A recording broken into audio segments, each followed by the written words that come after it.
지난 월요일부터 우리는 사사기 말씀을 읽고 있습니다. 사사기는 어떤 책인가? 그리고 사사는 어떤 사람들인가? 이 점을 한번 생각해 보겠습니다. 사사기를 정확하게 이해하기 위해서는 사사기 바로 전에 나오는 여호수아서와 견주어서 보면 이해하기가 쉽습니다. 여호수아서 1장 1절, 사사기 1장 1절을 화면으로 잠시 한번 보겠습니다. 자, 여호수아 1장 1절에 보면 여호와의 종 모세가 죽은 후에 여호와께서 모세의 수종자 눈의 아들 여호수아에게 말씀하셨다. 그래서 모세의 후계자 여호수아를 통해서 이루어 가시는 가나안 정복과 분배 역사가 여호수아서의 주제입니다. 그런데 오른쪽에 사사기를 보시면 여호수아가 죽은 후에 이스라엘 자손이 여호와께 여쭈었다. 여호수아의 후계자가 없습니다. 이게 사사기의 중요한 이해 포인트입니다. 그러니까 여호수아서는 모세 다음에 여호수아라는 지도자가 있었다. 사사 시대에는 여호수아가 110세 하나님의 부름을 받고 나서 후계자가 없습니다. 그렇게 지내는 시기가 무려 340년입니다. 12명의 사사가 있었습니다. 그리고 그 이후에 왕정으로 넘어가죠. 초대 왕이 누굽니까? 사울 왕, 그리고 다윗 왕. 자, 화면 한번 보시죠. 다음 장입니다. 그래서 다음 장을 보시면 모세, 여호수아, 그리고 340년 동안 12명의 사사들이 존재했다가 그 후에 사울 왕, 다윗 왕, 솔로몬 왕, 이렇게 왕들이 시작됩니다. 그래서 여호수아부터 사울 왕 사이에 이 340년의 기간 동안을 사사시대라고 하고, 그 사사시대의 지도자를 사사라고 부릅니다. 자, 그러면 이 340년 동안에 무슨 일이 있었느냐? 여러분이 한번 우리가 출애굽기부터 한번 기억을 한번 해보십시오. 출애굽을 할 때 하나님께서 홍해의 기적도 보여주시고 만나와 메추라기로 이스라엘 백성들을 먹여주셨습니다. 그리고는 광야 생활이 시작되지요. 광야에서 만나 메추라기 먹고 불기름 구름 기둥으로 인도하시고, 그렇게 인도하셨다가 가나안 땅에 들어왔습니다. 그러니까 출애굽의 역사를 쭉 생각해 보면 출애굽할 때 나왔던 사람들도 거의 다 하나님의 부름을 받고, 광야 40년 동안에 살다가 가나안 땅 들어온 사람들도 하나님의 부름을 받고, 가나안 땅에 이제 지파별로 땅을 다 분배받아서 살아가던 사람들은 사실은 출애굽할 때 하나님이 얼마나 위대한 기적을 보여주셨는지, 광야 생활에서 하나님이 얼마나 위대하게 인도하셨는지를 모르는 사람들입니다. 가나안 땅에서 이제 나서 자란 사람들은 하나님이 얼마나 큰 능력과 기적을 자신들에게 보여주셨는지를 모르는 사람들. 그런데 가나안 땅에 살아갈 때 가나안에 원래 살던 작은 부족의 원주민들은 쫓아내지를 못했습니다. 그들과 함께 지금 가나안 땅에 살아가는 거죠. 그러면 이 가나안 땅에 살던 사람들은 하나님 대신에 우상을 섬기던 사람들입니다. 그리고 이스라엘 사람들은 하나님의 능력을 보지 못한 사람들입니다. 그러다 보니까 가나안 사람들에게 자꾸 영향을 받아서 하나님 대신에 우상을 섬기기 시작했습니다. 성경에 보면 하나님 가장 싫어하시는 것이 우상 숭배인데, 이스라엘 백성들이 우상을 섬기기 시작하자 하나님은 그때마다 하나님께서 진노를 하셔서 우상 숭배하는 백성들이 하나님 앞에서 잘못을 깨달을 때까지 고통을 주셨습니다. 주변의 많은 가나안의 왕들을 통해서 이스라엘이 고통을 당했을 때, 고통이 힘들어서 하나님, 이 고통이 너무 힘듭니다, 우리를 구원해 주십시오 하면 하나님께서 그때 선택하신, 그 고통을 면하게 해주시려고 선택한 지도자들을 우리는 사사, 이렇게 부릅니다. 그러니까 사사하고 왕하고 다른 점은, 왕은 국가에 위기가 있을 때나 평안할 때나 늘 지도자의 위치에 있는 사람이 왕이고, 사사는 평상시에는 자신의 일을 하고 있다가 큰 어려움에 빠졌을 때 임시로 그 어려움을 구원하기 위해서 하나님의 선택받은 사람, 임시로 왕의 역할을 수행했던 사람을 사사라고 합니다. 자, 제1대 사사가 누굽니까? 온니엘입니다. 마지막 12번째 사사가 누굴까요? 잘 알고 계신 인물인데 삼손입니다. 총 12명인데 그 12명 중에서 오늘은 네 번째 사사 드보라라고 하는 사사에 대한 말씀을 가지고 오늘 우리에게 주는 교훈을 생각해 보겠습니다. 자, 왜 드보라인가? 드보라가 어떤 의미에서 12명의 사사 중에 중요한가? 첫 번째로 기억할 것은 이 드보라라고 하는 사사는 여사사였다 하는 거지요. 이 드보라가 여성이었는데요. 이 드보라가 활동하는 시기가 기원전 1225년입니다. 그러니까 지금부터 3200년 정도 전에 하나님께서 사사로 선택한 인물이 드보라였습니다. 그 당시에는 이스라엘이 그 우상을 섬기다가 가나안 북부를 지배하던 하솔 왕 야빈이라고 하는 왕에게 20년간 이제 억압을 당하고 있었습니다. 20년간 지배를 받으니까 너무 힘들어서 하나님 우리를 제발 좀 구원해 주십시오. 그때 하나님의 선택받은 지도자가 여사사 드보라입니다. 그런데 여러분 이거 어떻게 생각하십니까? 여자가 지도자다. 지금부터 3200년 전에 여자가 지도자다. 여러분 320년 전 생각해도 우리가 조선시대 생각하면 여성이 지도자 역할을 하기가 힘들 때 아닙니까? 문화적으로. 그런데 3200년 전에 지도자가 여성이었다. 이게 우리에게 주는 교훈이 참 큽니다. 더군다나 성경 말씀에 보면 구약시대에는 여성과 아이들은 인원 숫자에 포함되지 않을 정도로 남성 중심 사회였죠. 그래서 유대인의 선생 노릇을 하는 사람을 랍비라고 하는데 유대인 랍비들은 항상 눈을 떠서 아침에 3가지 감사 기도를 했답니다. 첫 번째, 하나님 감사합니다. 저를 이방인이 아니라 유대인으로 태어나게 해주셔서 감사합니다. 두 번째 기도, 하나님 감사합니다. 저를 짐승이 아니라 사람으로 태어나게 해주셔서 감사합니다. 세 번째가 중요합니다. 하나님 저를 여성이 아니라 남성으로 태어나게 해주셔서 감사합니다. 요즘 이런 기도 했다가는 큰일 납니다. 그런데 그 정도로 남성 중심 사회인데 3200년 전에 지도자가 여자였다. 자, 그럼 여기서 우리가 한번 생각해 볼 게 있습니다. 그 당시에 많은 남성들은 여사사 드보라를 인정하기가 싫었을 겁니다. 어떻게 여자가 지도자가 되느냐?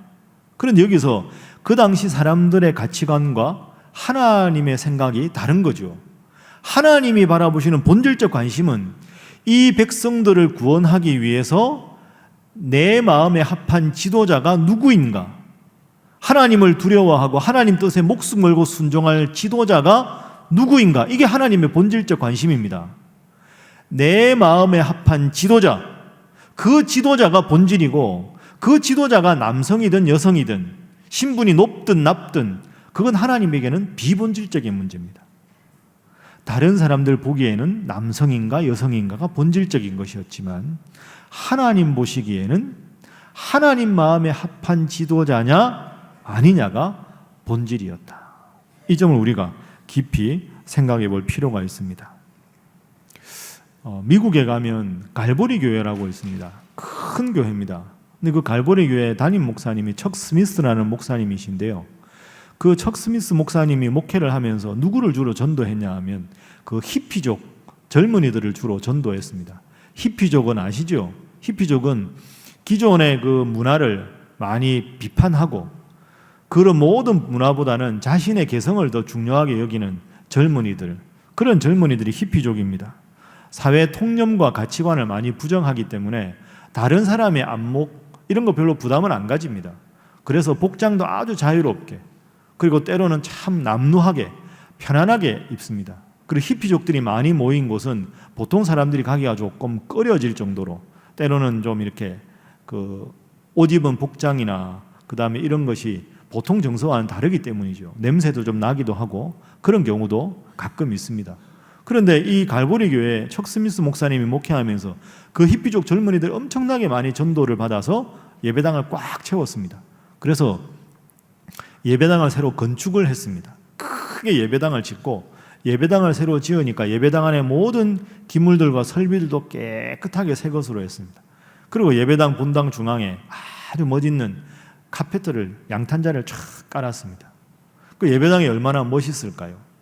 그런데 예배당을 다 짓고 예배를 드리다 보니까 예배를 드리는 그 교회 몇몇 중직자분들이 척 스미스 목사님을 찾아간 겁니다. 그리고는 이렇게 말을 했습니다. 목사님, 우리 교회가 이렇게 크게 아름답게 깨끗하게 깔끔하게 잘 지었는데 자꾸 히피족 젊은이들이 들어오니까 예배당에 지저분해지고 냄새도 나고 이 예배당과 격이 좀 안 맞는 것 같습니다. 이 점에 대해서 뭔가 대책을 세워야 하지 않겠습니까? 이렇게 이야기했습니다. 히피족 젊은이들 더 이상 받지 말자는 뜻이었습니다. 척 스미스 목사님이 정색을 하고 이렇게 말씀을 하셨습니다. 그건 안 되는 일입니다. 예배당의 본질은 예배를 드리는 성도들입니다. 그런데 히피족 젊은이들이 들어와서 카페트가 더러워진다고 그분들을 꺼려하는 건 본질이 아닙니다. 예배당의 본질은 성도들이 하나님 앞 편하게 나와서 예배 드리는 것인데 그 예배가 본질인데 예배가 아니라 건물을 깨끗하게 깔끔하게 관리하는 것이 예배당의 본질이 아닙니다. 그분들이 들어오는데 불편과 부담을 느낀다면 저 깨끗한 카페트를 걷어내는 한이 있어도 그 청년들이 예배당에 오기가 편해져야 합니다. 이렇게 말씀을 하셨다고 합니다. 참 지당한 말씀이지요. 여러분, 그게 본질입니다. 예배당의 핵심은 성도지 건물을 관리하는 게 중요하지 않습니다. 다시 본문으로 돌아갑니다. 여성 지도자가 하나님께 세움받은 지도자다. 어떻게 여성일 수 있느냐? 본질이 아닙니다. 하나님 앞에 바로 선 인물이라면 성별과 지위는 아무런 의미가 없는 것이지요. 사랑하는 여러분, 여러분들도 늘 신앙의 본질에 힘쓸 수 있기를 주님 이름으로 축복합니다. 아까 말씀드렸지만 10월 21일에 우리가 온 세대 초청 예배, 온 가족 초청 예배를 드립니다. 그런데 교육부는 10월 14일 한 주 전에 새 가족들, 그러니까 교육부 새 친구들 초청해서 예배를 드립니다. 작년에 이어서 올해도 새롭게 하는 프로그램이 하나 있는데요. 지난 주간에 교육부 교육자들이 저한테 와서 하나를 허락을 좀 받겠다고 합니다. 뭐냐고 물으니까 그 아동부나 청소년부 새 친구들을 이렇게 전도할 때 예배를 예배당에서 드리지 않고 극장에서 드리겠다는 거죠. 극장에서 예배를 드리고 극장에서 영화를 보겠다. 허락을 해달라. 여러분, 그렇게 제안을 하면 제가 어떻게 했을 것 같습니까? 제가 어떻게 했을까요? 제가 딱 받자마자 극장에서 예배를 드린다고? 진짜 좋은 생각이다. 기가 막힌 생각이다. 제가 그러고 바로 그 자리에서 허락을 해 주었습니다. 여러분, 극장에서 예배를 드린다. 얼마나 이게 근사한 생각입니까? 그러면 우리 교회 아이들이 이제 오늘 주보에 나왔지만 가까운 극장 가서 예배를 드리면 마음이 새롭지 않겠습니까? 그리고 다음에 그 극장 갈 때마다 다른 친구들한테 이야기하겠죠. 야, 우리 교회는 이 극장에서 예배도 드렸어. 너 예배 드려봤어? 이 얼마나 신앙의 좋은 추억거리가 되겠습니까? 아마 여러분들 중에는 많은 분들이 그래도 예배는 예배당에서 드려야 되지 않나? 이런 마음을 가지셨을 겁니다. 저는 여러분들의 그 마음을 참 소중한 마음이라고 생각합니다. 예배는 예배당에서 드리는 게 원칙입니다. 가능하면 예배당에서 드려야 합니다. 원칙은 존중받아야 합니다. 그런데 여러분, 본질이 뭡니까? 새 친구들을 초청하는 본질이 무엇입니까? 그 친구들은 예배당에 나오기를 부담스러워합니다. 요즘의 아이들은. 그러니까 1년에 딱 한 번 내가 꼭 전도하고 싶은 친구를 전도해서 함께 예배를 드리고 싶은데 예배당에서 예배 드리는 것보다 더 많은 친구들이 더 즐겁게 올 수 있는 공간이 극장이기 때문에 예외적으로 극장에서 예배를 드리는 거죠. 예배당에서 모이는 것과 똑같이 극장에서 예배 드리고 예배 끝난 다음에 다 팝콘 먹으면서 함께 극장에서 영화 관람하는 겁니다. 그런 일이 되면 이미 예배에 익숙해졌으니까 그 다음 주에 다시 같은 예배를 장소만 바꿔서 드리는 건 큰 부담이 없는 거죠. 예배를 드리는 장소가 본질이 아니고 예배를 드리느냐 안 드리느냐가 본질인 것이죠. 그래서 예배당에서 열심히 프로그램 준비했는데 새 친구들 안 오는 것보다 새 친구들이 편안한 마음으로 극장에서 예배를 드리고 그 예배 드리는 공동체에 완 그 친구들을 친하게 해서 예배당으로 와서 함께 예배드리는 것, 그것이 훨씬 더 자연스럽습니다. 여러분, 신앙생활에 본질과 비본질을 구분해야 합니다. 본질은 분명히 붙잡아야 하고 비본질은 편안하게 자유로울 수가 있어야 되는 거죠. 그래서 고대 가장 위대한 신학자 어거스틴은 이런 말을 했습니다. 자, 화면에 있습니다. 저를 한번 따라 하시죠. 본질적인 것에는 일치를, 비본질적인 것에는 자유를, 그리고 모든 일에 사랑을. 여러분, 이건 외우십시오. 본질적인 것에는 일치를. 주일날 제일 중요한 게 뭡니까? 예배지요. 예배 드려야 된다는 건 모두가 일치해야 합니다. 비본질적인 것, 어디서 예배를 드리느냐? 비본질적인 것은 자유를. 그리고 모든 것에는 사랑을. 참 훌륭하고 멋있는 표현입니다. 자, 우리 옆에 있는 분들과 인사 한번 하겠습니다. 신앙의 본질을 분명히 붙잡으시기 바랍니다. 자, 한 번 더 하겠습니다. 잘 하실 줄 믿습니다. 하겠습니다. 자, 이제 두 번째 주제로 한번 넘어가 보겠습니다. 드보라의 동역자들입니다. 자, 드보라가 백성의 지도자로 하솔왕 야빈과 전쟁을 할 때 이 드보라의 명령을 받아서 드보라와 함께 전쟁터에 나간 지파가 있고, 전쟁터에 나가지 않고 드보라를 돕지 않은 지파들이 있었습니다. 자, 이 장면을 한번 생각을 해보겠습니다. 20년 동안 이스라엘이 하솔왕 야빈에게 고통을 당했습니다. 그러니까 이 고통에서 면하게 해달라고 하나님 앞에 간절히 기도했죠. 그런데 드보라가 지도자로 세워졌습니다. 그런데 여러분, 드보라는 여성이지요. 여성은 전쟁터에서 지휘를 해본 경험이 없습니다. 그러니까 하나님께서 드보라를 통해서 바락이라고 하는 장군을 세워서 그 모든 군대를 지도하는, 지휘하는 총사령관으로 세웠습니다. 그러니까 이스라엘 군대는 드보라와 바락 장군, 그리고 전쟁터에 나가는 병사의 숫자는 스불론 지파와 납달리 지파에서 1만 명의 군사를 선발했습니다. 자원한 병사들입니다. 그런데 적군은 하솔왕 야빈입니다. 그리고 야빈과 그의 총사령관인 군대장관 시스라. 그런데 문제는 이 하솔왕 야빈에게는 엄청난 무기가 있었습니다. 오늘 본문에 보면 철병거가 900대였다 이렇게 되어 있습니다. 그 당시 철기가 이제 조금 철기 문명으로 접어들기 시작하기 때문에 철로 된 무기가 많지 않을 때입니다. 그런데 철로 만든 병거, 지금으로 말하면 탱크지요. 탱크가 무려 900대가 있었다는 거죠. 훨씬 기동력이 있겠지요. 훨씬 쏜살같이 적진에 침투할 수 있겠지요. 그래서 하솔왕 야빈의 900대의 철병거가 전쟁터에 진격하면 그 누구도 싸울 엄두가 안 날 정도로 무시무시한 군대였습니다. 그 철병거 900대와 하솔왕 야빈과 시스라 총사령관, 이게 한쪽입니다. 이스라엘은 납달리와 스불론의 10,000명입니다. 그런데 여러분, 20년 동안에 하솔왕 야빈 밑에서 억압을 당했습니다. 군대가 훈련을 했겠습니까? 노예 생활만 했지요. 10,000명이 모였지만 오합지졸입니다. 10,000명의 오합지졸, 그것도 모든 병사들 중에 정예병사가 아니라 딱 두 지파에서 뽑은 오합지졸과 900대 철병거를 앞세운 가나안의 가장 첨단 무기로 무장한 하솔왕 야빈의 군대, 전쟁이 될 수가 없는 상황입니다. 그런데 6절에 보면 하나님께서 다볼산으로 이 1만 명을 부르셨습니다. 그리고 7절에 보면 기손강으로 내려가서 양쪽 군사가 대치를 합니다. 10,000명의 오합지졸과 가장 무시무시한 철병거를 갖춘 군대가 전쟁을 합니다. 전쟁의 성패가 어떻게 되었을까요? 이스라엘이 이겼습니다. 위대한 승리를 했습니다. 오늘 본문을 자세히 보면 기손강을 두고 양군이 대치를 했습니다. 그런데 이 가나안은 사막 지역이지요. 기손강은 강이지만 건기에는 비가 안 오기 때문에 완전히 마른 강입니다.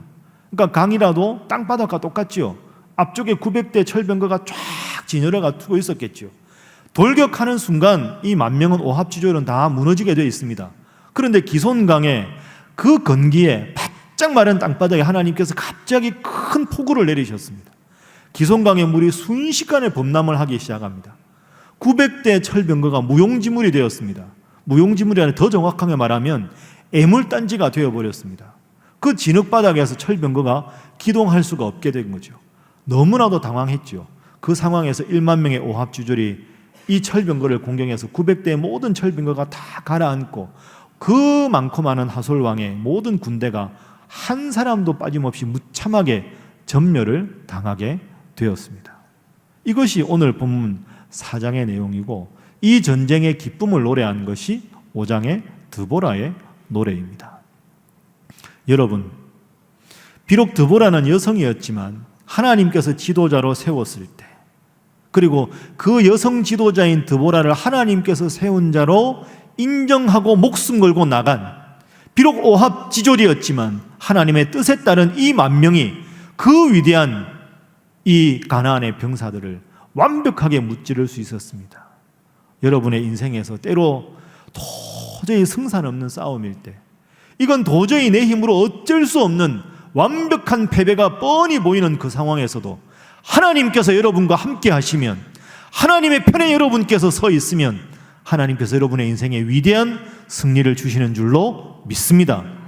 환경을 바라보지 마시고 환경을 넘어 역사하시는 하나님 바라보고 하나님 편에서 위대한 승리를 날마다 확신하시고 또 믿고 나아가시고 승리하시는 여러분 모두가 되시기를 주님 이름으로 축복합니다. 자, 옆에 분들과 인사 한번 하겠습니다. 하나님께서 함께 하시면 승리합니다 하겠습니다. 자, 한 번 더 하겠습니다. 늘 하나님 편에 서시기 바랍니다 하겠습니다. 그런데 이 장면에서 우리가 하나 마지막으로 꼭 기억할 내용이 있습니다. 제가 여러분에게 말씀드린 대로 하나님께서 드보라를 세우셨는데, 드보라가 전쟁터에 이스라엘 12지파에게 참여를 독려했을 때 두 지파만 함께 했다는 겁니다. 스불론 지파와 납달리 지파. 다른 지파들은 전쟁터에 참여하지 않았습니다. 5장에 보면 르우벤 지파, 갓 지파, 므낫세 지파, 단 지파, 아셀 지파, 이런 지파들은 이런저런 핑계와 변명거리를 대면서 그 전쟁에 함께하지 않았습니다. 여러분, 왜 이 지파들은 전쟁에 함께하지 않았을까요? 자신들이 하솔왕 야빈 밑에서 고통당한다고 하나님께 구원해달라고 그렇게 기도했으면, 하나님께서 구원의 기회를 주셨으면 전쟁터에 참여해야 하지 않습니까? 왜 안 했을까요? 고통은 피하고 싶은데 희생은 안 하고 싶은 겁니다. 참 이기적인 생각이죠. 고통은 피하게 해달라고 기도하고 희생은 다른 사람들이, 다른 지파들이 대신 해주기를 바란 겁니다. 그 5장에 보면 여러 가지 핑계거리에 대해서 비판하면서 드보라가 노래를 하고 있습니다. 고통은 피하고 싶지만 대가는 치르고 싶지 않다. 우리 지파는 내부적인 사정이 있다. 이런저런 핑계가 있었습니다. 제일 큰 핑계가 무엇이었을까요, 여러분? 본문을 통해서 추정해 볼 수 있는 전쟁터에 참여하지 않은 가장 큰 핑계, 바로 이것이었겠죠? 그래, 전쟁터에 나오라고? 그렇구나. 지도자가 누구야? 드보라. 드보라는 여성이 아닌가? 여성이 전쟁을 지휘하는 총우두머리라면 뻔한 것인데 우리가 왜 그 전쟁에 나가야 하나? 이게 가장 핑계다운 핑계였겠죠. 안 나가고 싶은 자신의 입장을 합리화할 수 있는 가장 중요한 무기가 여성이 지도자인데 우리가 어떻게 나가느냐? 우리는 그럴 수 없다. 하나님 뜻임에도 불구하고 그런 핑계거리를 대쓴 걸로 우리는 생각할 수 있습니다. 자, 여기서 우리는 우리 스스로의 모습을 한번 돌아볼 필요가 있습니다. 자, 이스라엘 12지파가 있었습니다.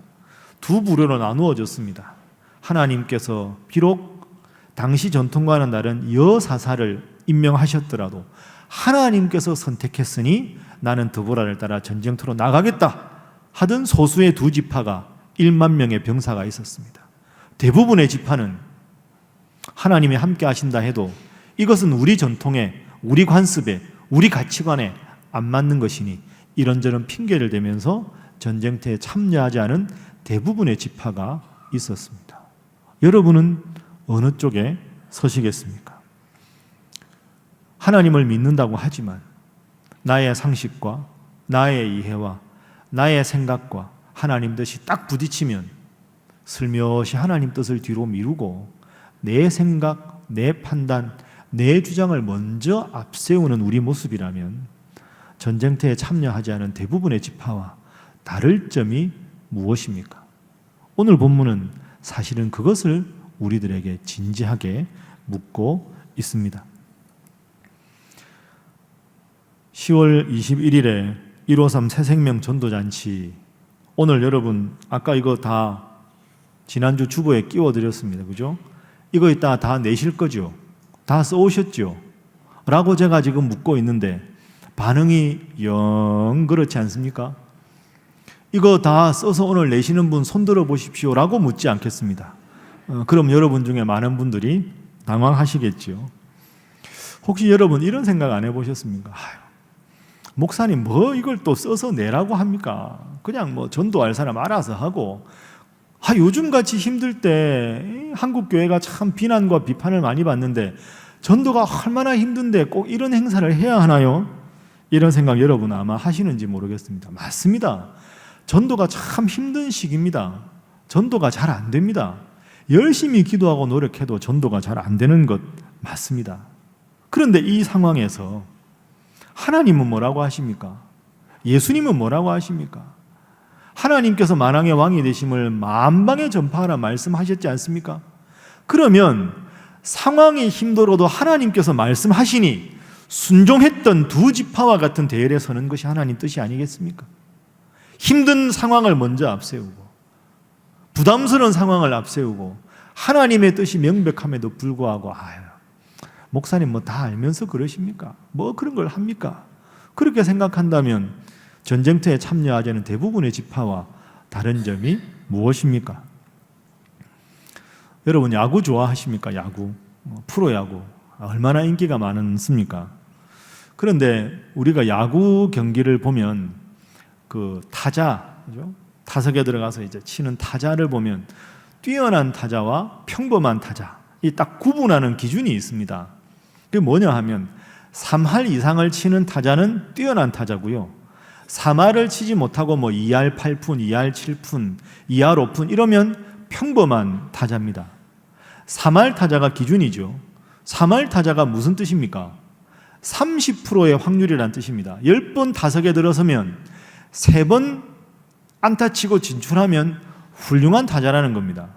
그럼 아무리 훌륭한 타자라도 7번은 아웃되는 겁니다. 10번 중에 3번만 성공해도 훌륭한 타자입니다. 자, 이걸 전도에 한번 연결시켜 볼까요? 자, 예를 들어서 A라는 타자가 타석에 들어섰습니다. 투수의 공을 노려보고 힘껏 흔들어서 배트를 힘껏 휘둘렀습니다. 헛스윙입니다. 또 헛스윙하다가 삼진을 당했습니다. 터벅터벅 덕아웃으로 들어가겠지요. 헛스윙, 삼진아웃, 우리는 이런 단어를 생각하면 실패라고 생각합니다. 그런데 여러분 그렇지 않습니다. 헛스윙하는 걸 두려워하고 가만히 서 있다가 그냥 우두커니에 서서 삼진 나가는 걸 루킹 삼진이라고 하죠. 그게 정말로 실패입니다. 타자는 투수의 공을 노려보고 파울이 되든 헛스윙을 하든 그러다가 삼진을 당하든 힘껏 휘둘러야 합니다. 그러다가 제대로 맞으면 10번 중에 3번만 진출하면 훌륭한 타자가 되는 거죠. 전도에 적용해 볼까요? 똑같지 않겠습니까? 여러분 열심히 기도 대상자를 정하고 전도 대상자를 정하고 열심히 기도했습니다. 저랑 10월 21일에 교회 나가보시지요. 사정상 못 간다고 말씀하시는 분 많을 겁니다. 헛수고한 거죠. 그러나 여러분 헛수고가 아닙니다. 실패가 아닙니다. 3할만 하면 훌륭한 타자라니까요. 헛스윙하고 돌아와도 내가 이렇게 전도하려고 노력했는데 안 되는구나. 괜찮습니다. 중요한 건 뭐지요? 한 번 실패하고 2번 실패해서 전도할 엄두조차 내지 못하면 그게 실패지요. 잘 생각해 보십시오. 저는 담임 목사로서 10월 21일에 얼마나 많은 새가족이 우리 교회에 오는가 중요하지만 저에게는 그것이 가장 1순위의 관심이 아닙니다. 왜 이런 행사를 할까요? 이런 행사를 하면서 여러분들이 스스로에게 질문해 볼 수 있어야 합니다.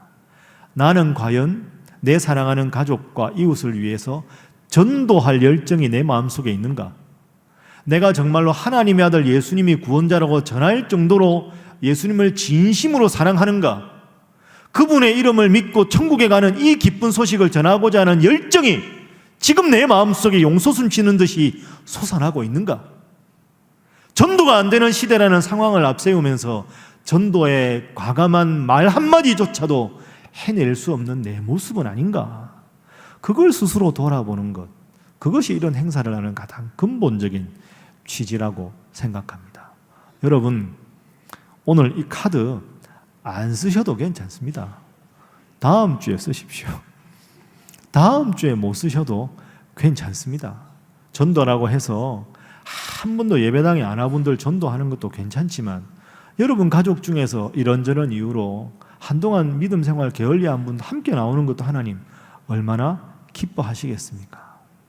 중요한 것은 하나님의 말씀과 하나님의 능력을 믿는 믿음과 열정이 내 속에 얼마나 있는가. 그 믿음을 누군가에게 전하기보다는 핑계거리부터 찾고 눈물로 기도하기보다는 안 되는 상황만 앞세우는 내 모습은 아닌가. 그걸 한번 돌아보는 것, 그게 더 필요하다는 거죠.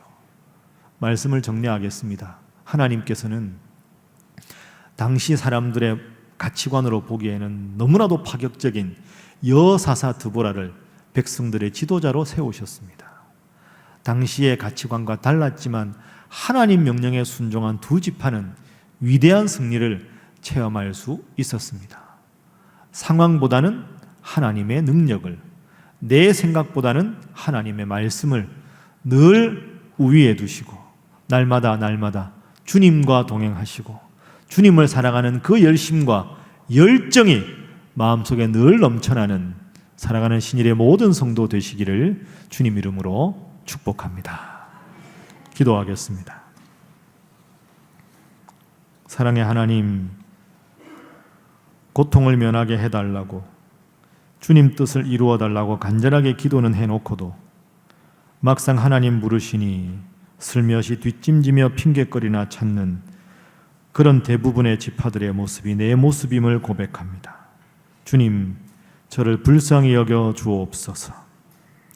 사랑의 주님, 나의 짧은 소견으로, 관례라는 이름으로, 전통이라는 이름으로 하나님의 위대하심과 전도와 복음의 능력을 제한하지 않게 하여 주옵소서.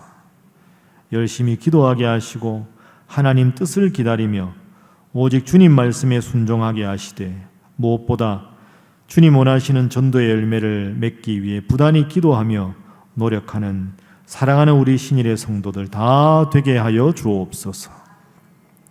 하나님, 기쁘고 즐거운 추석 명절을 맞이합니다.